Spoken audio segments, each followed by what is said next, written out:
નમસ્કાર મિત્રો, જો તમે અમારી ચેનલમાં નવા હોય અને હજી સુધી તમે અમારી ચેનલને સબસ્ક્રાઇબ ન કરી હોય તો અમારી ચેનલને સબસ્ક્રાઇબ કરો અને બાજુમાં આપેલ બેલ આઇકોનને પ્રેસ કરો, જેથી કરીને અમારા આવનાર તમામ વિડીયોની નોટિફિકેશન્સ તમને તમારા મોબાઈલ પર તરત મળી રહે. આભાર. હેલો વિદ્યાર્થી મિત્રો, ઓનલાઈન ક્લાસમાં આપ સૌનું હાર્દિક સ્વાગત છે. તો વિદ્યાર્થી મિત્રો, આજે આપણે વાત કરવાના છીએ ધોરણ 10 વિજ્ઞાન અને ટેકનોલોજીમાં પ્રકરણ નંબર 16 નૈસર્ગિક સ્ત્રોતોનું પ્રબંધન, જેમાં પાર્ટ 3 ભાગ 3. બરાબર. તો વિદ્યાર્થી મિત્રો, આગળના ભાગ 1 અને ભાગ 2ની અંદર આપણે થોડો ઘણો થિયરિટિકલ પાર્ટ જે છે એ આપણે ભણ્યા છીએ, પરંતુ હવે આપણે ભાગ 3થી જે ક્વેશ્ચન રૂપે, જે પ્રશ્નો રૂપે થિયરિટિકલ જે સબ્જેક્ટ આપેલા છે, બરાબર, એ આપણે અહીંયા હવે ડિસ્કસ કરવાના છીએ. કારણ કે એક્ઝામની અંદર કેવા પ્રકારના પ્રશ્નો છે એ પૂછાઈ શકે, તો એના આધારે આપણે હવે થિયરી છે એ ભણશું. તો આમાંથી તમને એ પણ ખબર પડશે કે કેવા ટાઈપ્સના ક્વેશ્ચન છે એ પૂછાઈ શકે. તો સૌપ્રથમ આપણે આમાં જોવાના છીએ જંગલો એટલે શું. બરાબર. તો વ્યવસ્થિત ધ્યાન આપજો. જંગલો એટલે શું, જેને આપણે એની વ્યાખ્યા લખવી હોય તો વ્યાખ્યા લખી શકો. એની 2 માર્કની અંદર કદાચ પૂછાય કે જંગલો એટલે શું અને જંગલોનું મહત્ત્વ શું છે, તો એના આધારે આપણે એમાં ડિસ્કસ છે કરી શકીએ. તો સૌપ્રથમ વાત કરીએ તો તે વૃક્ષો અને અન્ય છોડથી આવરી લેવામાં આવેલ જમીનનો વ્યાપક વિસ્તાર છે. આ વનસ્પતિ સમુદાય છે જે વૃક્ષો, ઝાખરા અને ઘાસ વગેરે દ્વારા બને છે. શું કીધું છે? જો વૃક્ષો અને અન્ય છોડથી આવરી લેવામાં આવેલ જમીનનો વ્યાપક વિસ્તાર છે. બરાબર. મતલબ કે જેટલા પણ વૃક્ષો જે જગ્યાએ વધારે પ્રમાણમાં વૃક્ષો આવેલા છે, છોડ આવેલા છે, એ વિસ્તારને આવરી લીધો હોય તો એ વિસ્તારને આપણે શું કહીએ છીએ? જંગલો તરીકે ઓળખીએ છીએ. આ વનસ્પતિનો એક સમુદાય છે. સમુદાય મતલબ કે ત્યાં ઘણા બધા અલગ અલગ પ્રકારના વનસ્પતિઓ તમને જોવા મળશે, જે વૃક્ષો, ઝાંખરા અને ઘાસ વગેરે દ્વારા બને છે. તો એની અંદર મોટા મોટા વૃક્ષો પણ હોય, ઝાંખરા, નાના નાના જે છોડ છે એ પણ હોય, ઘાસ પણ હોય. બરાબર. તો એને આપણે જંગલો છે એ કહીએ છીએ. તેને જૈવ વિવિધતાનું વિશિષ્ટ સ્થળ એટલે કે હોટસ્પોટ ઓફ બાયોડાયવર્સિટી કહેવામાં આવે છે. શું કીધું છે? તેને જૈવ વિવિધતાનું વિશિષ્ટ સ્થળ એટલે કે હોટસ્પોટ્સ ઓફ બાયોડાયવર્સિટી કહેવામાં આવે છે. તો હોટસ્પોટ્સ ઓફ બાયોડાયવર્સિટીનો મતલબ શું થાય? તો કે બાયોડાયવર્સિટી એટલે કે જૈવ વિવિધતા. હવે જૈવ વિવિધતાનો મતલબ શું થાય? તો કે સજીવમાં જોવા મળતી વિવિધતા. તો જેટલા પણ સજીવો છે એની અંદર વનસ્પતિ હોય તો વનસ્પતિની અંદર ઘણી બધી અલગ અલગ પ્રજાતિ હોય. બરાબર. પ્રાણી હોય તો પ્રાણીની અંદર ઘણી બધી અલગ અલગ પ્રજાતિ હોય છે. પક્ષીની વાત કરીએ તો પક્ષીની અંદર પણ એવું હોય છે, જીવજંતુઓની અંદર, સૂક્ષ્મ જીવાણુઓની અંદર.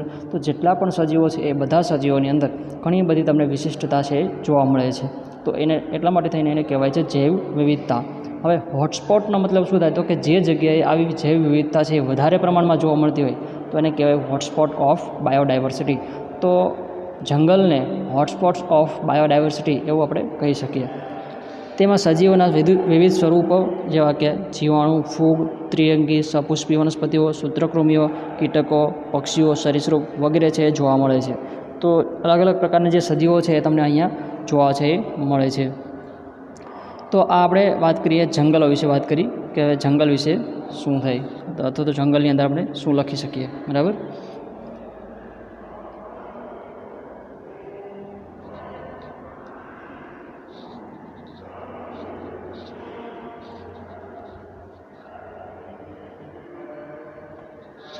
હવે આપણે જે વાત કરવાના છે એ છે જંગલોને જાળવી રાખવાની શા માટે જરૂર છે.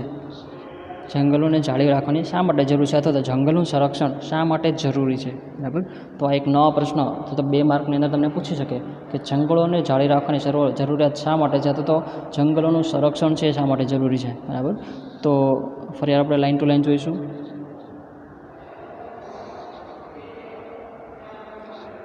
પેલો પણ જે આપ્યો છે તે વનસ્પતિ અને પ્રાણીઓની સંખ્યાબંધ જાતોને વસવાટ પૂરો પાડે છે. શું કીધું છે? વનસ્પતિ અને પ્રાણીઓની સંખ્યાબંધ જાતોને વસવાટ પૂરો પાડે છે. એટલે કે જે વનસ્પતિઓ અને જે વન્ય પ્રાણીઓ છે એ લોકોને રહેવા માટેનું એક સ્થળ પૂરું પાડે છે. આ તમામ વસાહતીઓ જંગલમાંથી ખોરાક અને રક્ષણ છે એ મેળવે છે. શું કીધું છે? તો કે જેટલા પણ વન્ય પ્રાણીઓ છે એ આ જંગલમાંથી પોતાનો ખોરાક છે એ મેળવે છે, પોતાનું વસાહત છે એ પણ મેળવે છે, અને ત્યાં તેને રક્ષણ છે એ મળે છે. બરાબર. બીજું પોઈન્ટ છે તે જમીનને જકડી રાખે છે અને તેનું ધોવાણ છે અટકાવે છે. હવે તે જમીનને જકડી રાખે છે મતલબ કે જે વનસ્પતિ છે એની વાત કરી છે. બરાબર. તો જે જગ્યાએ જંગલ વિસ્તાર વધારે હોય એ જગ્યાએ જમીન છે ત્યાંનું ધોવાણ છે એ થાય નહીં, કારણ કે વૃક્ષો વધારે હોય તો જમીનનું ધોવાણ છે અટકી શકે. ત્રીજો પોઈન્ટ છે તે વિપુલ માત્રામાં પાણીનો સંગ્રહ કરે છે. શું કીધું છે? તે વિપુલ માત્રામાં પાણીનો સંગ્રહ કરે છે. મતલબ કે જો પાણીનું ધોવાણ ન થાય, જમીનનું ધોવાણ ન થાય, બરાબર, તો પાણીનો સંગ્રહ છે જમીનની અંદર થઈ શકે.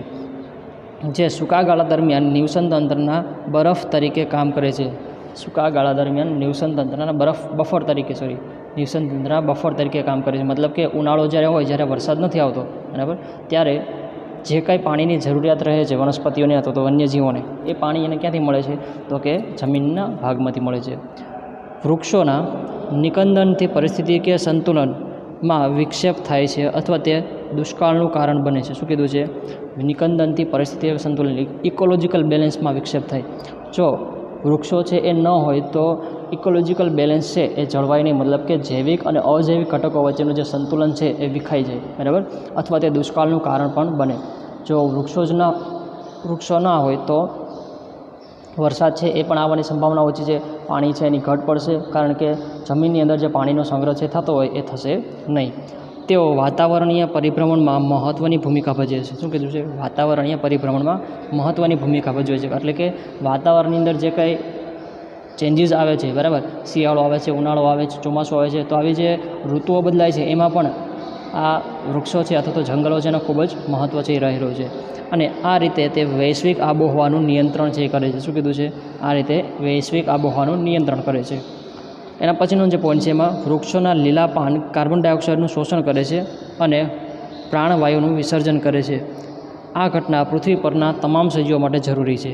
વૃક્ષોના લીલા પાન કાર્બન ડાયોક્સાઇડનું શોષણ કરે છે. હવે આપણને બધાને ખબર છે કે વનસ્પતિ જે છે, વૃક્ષો જે છે એ સ્વયંપોષી સજીવો છે. એટલે કે પ્રકાશ સંશ્લેષણની પ્રક્રિયા એ પોતે કરે છે અને પોતાનો ખોરાક છે એ જાતે બનાવે છે. તો પ્રકાશ સંશ્લેષણ કરવા માટે એને કાર્બન ડાયોક્સાઇડની છે એ જરૂર પડે છે. તો એટલા માટે થઈને વાતાવરણની અંદર જે કાર્બન ડાયોક્સાઇડ રહેલો છે એ વૃક્ષો છે એ શોષી લે છે અને આબોહવા અથવા તો વાતાવરણને શુદ્ધ બનાવે છે અને પ્રાણવાયુનું વિસર્જન કરે છે. પ્રાણવાયુ મતલબ કે જે સજીવો, એટલે કે આપણે મનુષ્ય પ્રાણીની વાત કરીએ તો આપણે ઓક્સિજન છે શ્વાસ તરીકે લઈએ છીએ, પ્રાણવાયુ તરીકે લઈએ છીએ, બરાબર. તો વૃક્ષો શું કરે છે? કાર્બન ડાયોક્સાઇડને શ્વસનમાં લે છે અને ઉત્સર્જન શું કરે છે? તો કે ઓક્સિજન. તો એ પણ આપણા માટે ફાયદાકારક છે.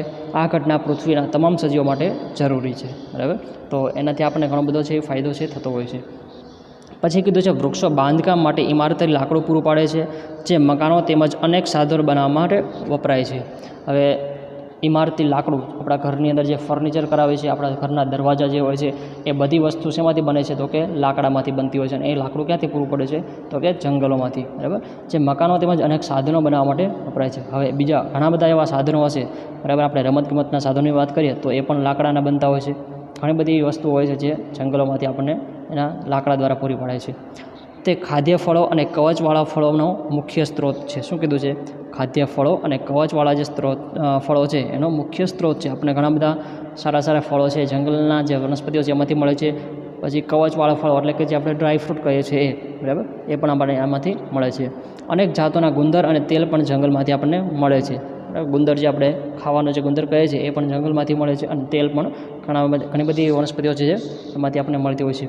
અમુક વૃક્ષોની છાલ ઔષધો બનાવવામાં વપરાય છે. જો આ એક મહત્ત્વનો પોઈન્ટ છે કે જે ઔષધીય વનસ્પતિઓ આપણે કહીએ છીએ એ આપણને મોસ્ટલી ક્યાંથી મળતી હોય છે? તો કે જંગલમાંથી. આપણી આસપાસ અથવા આપણે જ્યાં રહેતા હોય છે એ જગ્યાએ આવી જે ઔષધીય વનસ્પતિ છે બહુ ઓછી જોવા મળતી હોય છે. પરંતુ તમે જંગલની અંદર જાઓ તો જંગલની અંદર ઘણી બધી ઔષધીય વનસ્પતિઓ છે જોવા મળે છે અને આપણે એનો ઔષધિ એટલે કે દવા તરીકે ઉપયોગ કરી શકીએ છીએ. તો વિદ્યાર્થી મિત્રો, આ જે પોઈન્ટ્સ આપેલા છે એના આધારે આપણે કહી શકાય કે જંગલોની છે એ જાળવણી આપણે ખૂબ જ જરૂરી છે, તો તેનું સંરક્ષણ છે કરવું જોઈએ. જો જંગલોનું સંરક્ષણ ન કરીએ તો આપણને ઘણો બધો છે ખોટ છે જાય તો આપણને ઘણી બધી તકલીફ છે પડે છે એના લીધે થઈને.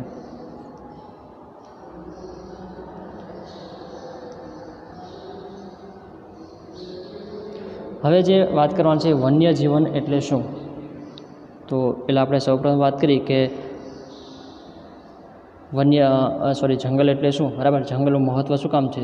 તો હવે જંગલની અંદર જે વન્ય જીવન રહે છે અથવા તો જે જંગલની અંદર જે પ્રાણીઓ રહે છે એ કયા છે, એનો મતલબ શું થાય છે, બરાબર, એ આપણે અહીંયા જોવાનો છે. હવે તો વન્ય જીવન એટલે કુદરતી રીતે જોવા મળતા બધા જ પ્રાણીઓ અને જંગલના અન્ય જીવન સ્વરૂપો જેવા કે જીવાણુઓ, બેક્ટેરિયા, ફૂગ, ત્રિઅંગી, સપુષ્પી વનસ્પતિઓ, સૂત્રકૃમિ, કીટકો, સરીસૃપ વગેરે કે જે પાળી શકાતા નથી કે વશ કરી શકાતા નથી, તેઓને સંયુક્તપણે વન્ય જીવન કહેવામાં આવે છે. જો આ એક ખૂબ જ મહત્ત્વનો પોઈન્ટ છે. વન્યજીવન એટલે કે હવે જો જે વન્ય પ્રાણીઓ હોય, જે જંગલી પ્રાણીઓ હોય છે, એ આપણે ક્યારેય પાળી નથી શકતા, મતલબ કે એને પાલતું પ્રાણી ન કહી શકીએ આપણે, બરાબર. તો એની અંદર જીવાણુઓ, સૂક્ષ્મ જીવાણુ આવી ગયા, બરાબર. તો એની અંદર બેક્ટેરિયા, ફૂગ, પછી વનસ્પતિઓ છે, ત્રિઅંગી વનસ્પતિઓ, સપુષ્પી વનસ્પતિઓ, બરાબર. ઘણા બધા પ્રકારના અલગ અલગ જીવજંતુઓ છે, એની અંદર સૂત્રકૃમિઓ, કીટકો, સરીસૃપ અને બીજા જે જંગલી પ્રાણીઓ છે એ બધા, જેને આપણે વશ નથી કરી શકતા કે આપણે એને પાળી નથી શકતા. તો આ બધા જે સજીવો છે એ ક્યાં આપણે રહે છે? તો કે જંગલની અંદર તમને જોવા મળે છે. તેઓને સંયુક્તપણે વન્યજીવન કહેવામાં આવે છે, બરાબર. નીચે તમને એક વન્યજીવનનું એક સરસ મજાનું કુદરતી દ્રશ્ય છે આપેલું છે. હવે એની પછી વાત કરવા આપણે નવો જે એક પ્રશ્ન છે જોઈશું, વન્યજીવનનું મહત્ત્વ શું છે, બરાબર. વન્યજીવનનું મહત્ત્વ, જે રીતે પહેલાં આપણે જોયું કે જંગલ એટલે શું અને જંગલોનું મહત્ત્વ શું છે, તો એનું સંરક્ષણ છે શું કામ કરવું જોઈએ. પછી આપણે વાત કરી કે વન્યજીવન એટલે શું અને વન્યજીવનનું મહત્ત્વ હવે શું છે એ સમજવાનું છે. તો સૌપ્રથમ જોઈએ તો કે જંગલ અને વન્યજીવન પર્યાવરણ સંતુલન જાળવે છે. જો જંગલ અને વન્યજીવન છે એ બંને પર્યાવરણીય સંતુલન છે જાળવે છે. જો જંગલ અથવા તો વન્યજીવન ન હોય તો આજે આહાર શૃંખલા આપણી જે છે એ આહાર શૃંખલા છે ખોરવાઈ જાય, પર્યાવરણની અંદર અસંતુલન છે એ પેદા થાય. તે વિશાળ જૈવ વિવિધતા પૂરી પાડે છે. શું કીધું છે? તે વિશાળ જૈવ વિવિધતા છે એ પૂરી પાડે છે. એટલે કે સૌથી વધારે પ્રમાણમાં જૈવ વિવિધતા જે જોવા મળે છે એ ક્યાં જોવા મળે છે? તો કે જંગલની અંદર. આપણા ઘરની આસપાસ આપણે વાત કરીએ, આપણા પ્રદેશની અંદર આપણે વાત કરીએ તો ત્યાં તમને પ્રાણીઓની જે જાત જોવા મળશે થોડી ઘણી જોવા મળશે, બરાબર. ત્યાં તમને વાઘ, સિંહ કે એવા કોઈ બીજા મોટા પ્રાણીઓ એવા નહીં જોવા મળે, બરાબર. પછી વનસ્પતિની વાત કરીએ તો વનસ્પતિ પણ અમુક પ્રકારની જ આપણને જોવા મળે છે. કોઈ ઔષધીય વનસ્પતિ અથવા તો કોઈ વધારે પ્રકારની વનસ્પતિઓ જે આપણા ઘરની આસપાસ જોવા મળતી નથી. તો આ જે વન્યજીવન અથવા તો જે જંગલો અને જે વન્ય પ્રાણીઓ છે એ આપણને સૌથી વધારે ક્યાં જોવા મળે છે? તો કે જંગલોની અંદર. દાખલા તરીકે એક વિસ્તારમાં મોટી સંખ્યામાં પ્રજાતિનું હોવું, એક વિસ્તારમાં મોટી સંખ્યામાં પ્રજાતિઓનું હોવું, મતલબ કે આજે તમને કોઈ એક અલગ જે વનસ્પતિ છે, માની લો કે ઔષધીય વનસ્પતિની વાત કરીએ તો સૌથી વધારે પ્રમાણમાં જે ઔષધીય વનસ્પતિ હોય ક્યાં જોવા મળે તમને? જંગલની અંદર, બરાબર. અથવા તો જે વન્ય પ્રાણીઓ છે તમને ક્યાં જોવા મળશે? તો કે જંગલની અંદર, બરાબર. તો આ એક પોઈન્ટ ખૂબ જ મહત્ત્વનો છે.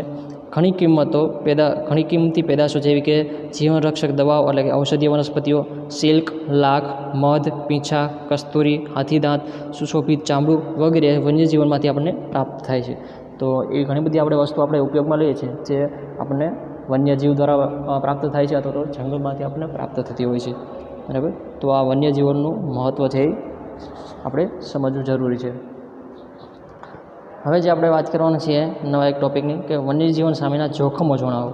જો વન્યજીવન સામેના જોખમો મતલબ કે જે જંગલની અંદર જે વન્ય પ્રાણીઓ રહે છે, બરાબર, એ લોકોને શું પ્રોબ્લેમ થતો હોય છે, મતલબ કે મનુષ્ય દ્વારા અથવા તો વાતાવરણીય અસરના લીધે કયા કયા પ્રોબ્લેમો છે, કયા કયા જોખમો છે ઉદ્ભવે છે, એના વિશે વાત કરવાનું છે. તો સૌપ્રથમ છે શિકાર, બરાબર. સૌપ્રથમ જે એની અંદર છે શિકાર એટલે કે આનંદ માટે, ખોરાક માટે, સલામતી માટે અથવા તો તેની કિંમતી પેદાશોમાંથી નફો મેળવવા માટે મારી નાખવા.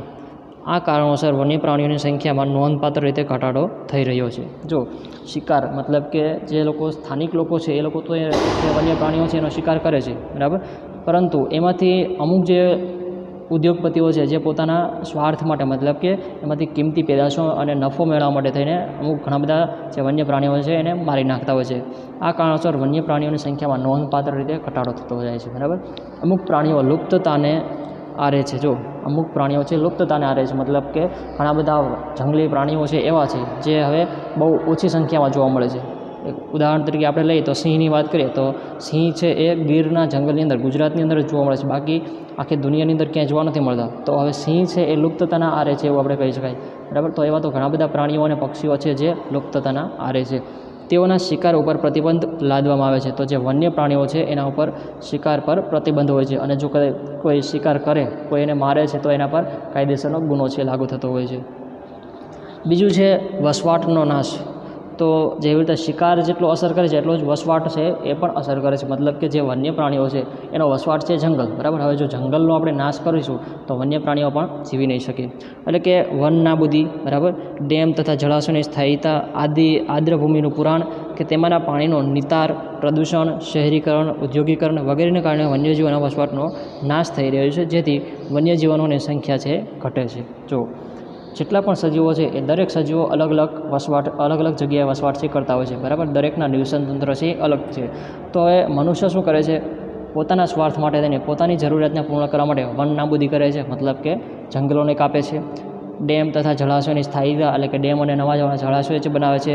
આર્દ્રભૂમિનું પુરાણ કે તેમાંના પાણીનો નિતાર, મતલબ કે જમીનની અંદર જે પાણી જે મળે છે જમીનમાંથી, બરાબર, એ પાણીને બોર દ્વારા ખેંચે છે બહાર, પ્રદૂષણ ફેલાવે છે, શહેરીકરણ કરે છે, ઔદ્યોગિકરણ. તો આ બધી જ વસ્તુઓના લીધે શું થાય છે, જે નિવસન તંત્ર છે નાશ પામે છે અને એનાથી સૌથી વધારે અસર થાય છે બીજા જે વન્ય પ્રાણીઓ છે એનાથી. ત્રીજો જે પોઈન્ટ છે આર્થિક લાલચ. તો આર્થિક લાલચનો મતલબ શું છે, તો કે અમુક પ્રાણીઓની તેઓની કિંમતી વસ્તુઓ જેવી કે ચામડું, ઊન, ફર, શિંગડા, કસ્તુરી, હાથીદાંત વગેરેને કારણે ઊંચી માંગ છે એ હોય છે. અમુક જંગલી પ્રાણીઓની પ્રાણી સંગ્રહાલય માટે પણ જરૂર હોય છે. આ આર્થિક બાબતો વન્યજીવોનું નાશનું મૂળભૂત કારણ છે. મતલબ કે મનુષ્યની જે આર્થિક લાલચ છે, બરાબર, મનુષ્યને જે પૈસા એમાંથી જોઈએ છે, તો એ પોતાના સ્વાર્થ માટે થઈને આ જે વન્યજીવોને છે એને જોખમમાં નાખે છે. તો એમાંથી જે કંઈ કિંમતી વસ્તુ મળે છે, મતલબ કે જે ચામડું છે, ઊન મળે છે, એમાંથી ફર એટલે કે એના કોઈપણ જે પ્રાણી છે એના ઉપરના જે એકદમ સુંવાળા જે વાળ હોય છે, શિંગડા છે, કસ્તુરી, હાથીદાંત, તો આ બધી જે પ્રાણીઓની જે વસ્તુઓ છે, બરાબર, એના શરીરમાંથી જે આપણને મળે છે એ બધી વસ્તુ બહુ જ કિંમતી હોય છે. તો એની લીધે થઈને એની માંગ છે ઊંચી હોય છે. અમુક જંગલી પ્રાણીઓની પ્રાણી સંગ્રહાલય માટે પણ જરૂરિયાત હોય છે. તો જેટલા પણ પ્રાણી સંગ્રહાલય લોકો બનાવે છે, બરાબર, તો ત્યાં એ પ્રાણીઓને લાવવામાં આવે છે, બરાબર, તો એનાથી પણ એ લોકોને આર્થિક ફાયદો થતો હોય છે. આ રીતે થઈને આર્થિક લાલચના લીધે પણ વન્ય પ્રાણીઓ છે એને ઘણા બધા જોખમો છે ઉદ્ભવે છે. પછી જે પાલતુ પ્રાણીઓ દ્વારા વધુ પડતા ચરાઈ, એટલે કે પાલતુ પ્રાણીઓ છે એના દ્વારા વધુ પડતા ચરાઈને કારણે જંગલ ધીમે ધીમે નાશ પામે છે, જેથી વન્ય પ્રાણીઓના જીવન માટે જોખમ ઊભું થાય છે. જો પાલતુ પ્રાણીઓ, હવે જે ત્યાંના આજુબાજુના જે સ્થાનિક લોકો અથવા તો જે ખેડૂત વર્ગ હોય છે, બરાબર, હવે એ લોકો પ્રાણીઓને પાળે છે, બરાબર, તો પ્રાણીઓને પાળે પછી મતલબ કે ગાય ભેંસને પાળતા હોય તો એના ખોરાક માટે થઈને પોતે કંઈ મહેનત નથી કરતા, પરંતુ જંગલોની અંદર જે વનસ્પતિઓ છે એને ચરાવવા માટે જંગલોની અંદર ત્યાં પોતે લઈ જતા હોય છે. તો તેના લીધે શું થાય છે, તો કે જંગલોનો નાશ થાય છે અને જે વન્ય પ્રાણીઓ છે એ લોકોને પોતાના એના જે ખોરાક માટે જે વનસ્પતિને અથવા જેની જરૂર છે એ જલ્દીથી પૂરી થતી હોય છે. તો એટલા માટે થઈને આ જે વન્ય પ્રાણીઓને ઘણા બધા જોખમો છે ઊભા થતા હોય છે. તો વિદ્યાર્થી મિત્રો, અહીંયા જે આપણે વાત કરીએ, આપણે શેની વાત કરીએ, તો કે વન્યજીવન સામેના જોખમો, કયા કયા જોખમો છે ઉદ્ભવે છે. તો તમે આના ઉપરથી લખી શકો કે એમાં કયા કયા જોખમો છે ઉદ્ભવતા હોય છે.